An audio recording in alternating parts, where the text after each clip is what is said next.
Safety. What a peculiar thing it is.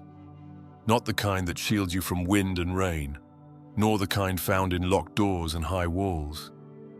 No, I speak of the kind that cannot be built with brick or steel, but with something far more fragile: trust. And yet, if you find yourself in love with an avoidant, you'll soon learn that trust is not granted, but earned, slowly, cautiously, as if tiptoeing through a labyrinth lined with ghosts of the past. For those who love an avoidant partner, the journey can feel like trying to tame a bird that has only ever known the sky. One moment, it perches near you. The next, it is gone. Not because it does not care, but because it has learned long ago that closeness is dangerous. That love, like a flame, is beautiful, but get too close, and you will burn. So how does one build emotional safety with someone who, at times, seems to run from it? That, dear listener, is what we shall explore today. Not with force, nor with pleading, but with understanding, patience, and a touch of wit. Let us begin. The avoidance world, a fortress of their own making. Picture, if you will, a grand castle, not one of fairy tales with gleaming towers and silk banners waving in the wind, but a fortress, the kind built out of necessity, with thick stone walls, guarded gates, and narrow windows designed not to let people in, but to keep them out. This is the world of the avoidant partner. They do not build walls because they enjoy solitude. They build them because they have learned, often in childhood, that intimacy is unpredictable, that love is conditional, that closeness is a risk. Perhaps they grew up in a house where love was given in small, measured doses. Affection, one moment, cold distance the next. Or perhaps they had a caregiver who was physically present but emotionally absent, leaving them to conclude, quite reasonably, that reliance on others leads only to disappointment. And so, they learn to rely on themselves, to seek comfort in distance, not closeness, to feel safe not in someone's arms, but in their absence. And now, here you are, standing at the gates of this fortress, knocking. A gentle knock, perhaps, a hopeful one, but a knock nonetheless. And so the question becomes, not how to break down the walls. No, that would never do. For every wall you push against, an avoidant will build another. The real question is, how do you show them that it is safe to open the door? Step 1. The art of gentle presence. The first mistake many make when loving an avoidant is pursuit. The harder you reach, the further they retreat. Not out of cruelty, but out of survival. You see, avoidants are rather like a cat in a room full of outstretched hands. If you try to grab them, they vanish under the furniture. But if you sit calmly without expectation, now that is different. They will observe, they will wait. And in time, if they sense no pressure, they may come closer. You must master the art of gentle presence. Be near, but not overwhelming. Interested, but not invasive. Let them see that your love does not demand, it invites. This, my dear listener, is the difference between force and freedom. An avoidant does not fear love. They fear the cost of it. Show them that your love does not come with shackles, but with space to breathe. Step 2. The language of patience. Now, patience. Such a dull, uninspiring word, isn't it?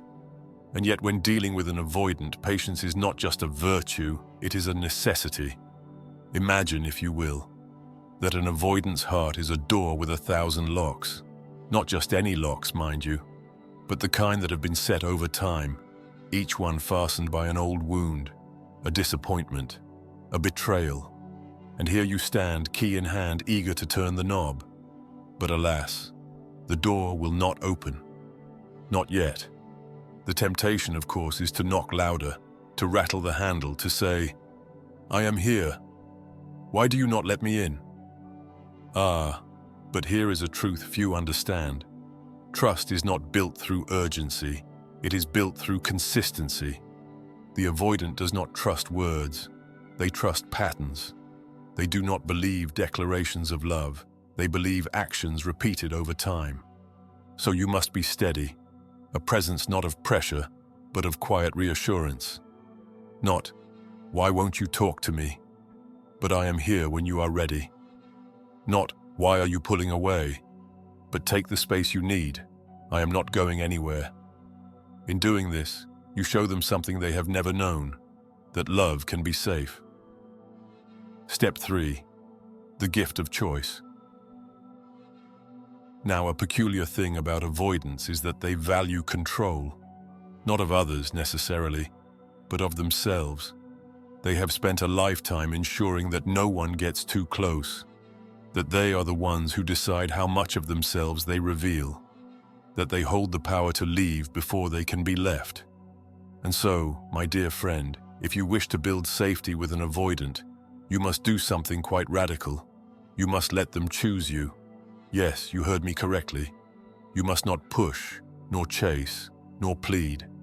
You must be the one thing they have never encountered, a presence that does not demand, but simply remains. Because you see, avoidants do not fear love itself. They fear the feeling of losing themselves in it. And so the more you let them choose, the safer they feel. Step 4. The subtlety of affection. Affection. So simple for some, yet so complex for others. For many, love is declared boldly. Grand gestures, public proclamations, poetic speeches. But for an avoidant, love is a whisper, not a shout. You may not find them reciting sonnets or showering you in devotion, but you may notice how they remember the smallest details, how they ensure your comfort in practical ways, how they linger even when they could have walked away.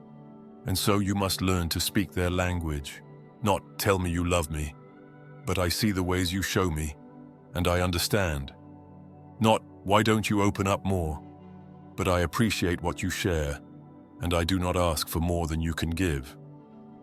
This, dear listener, is how an avoidant begins to trust, not through pressure, but through quiet recognition. At last, we come to the final step. To accept an avoidant is not to tolerate their distance, nor to justify their fear, nor to wait endlessly in hopes they will change. To accept them is to love them as they are, while also knowing your own worth. To say, "I will walk with you at your pace, but I will not chase you." To say, "I understand your walls, but I will not lose myself trying to tear them down." Because, my dear friend, emotional safety is a two-way street. To build it, you must not only show them that love is safe, you must also show them that you too deserve to feel safe in love.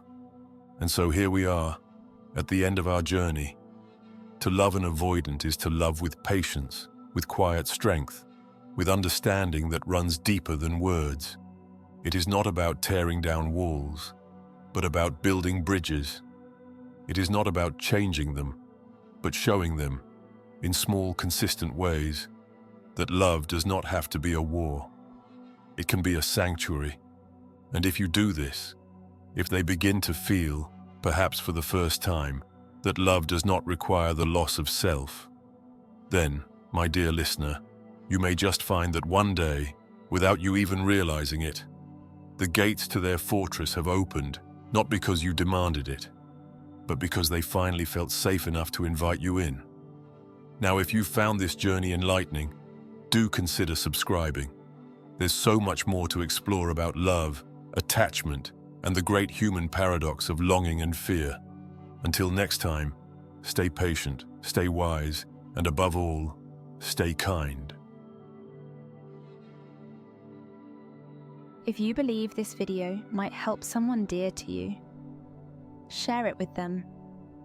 A small gesture on your part could mean the world to a friend in need.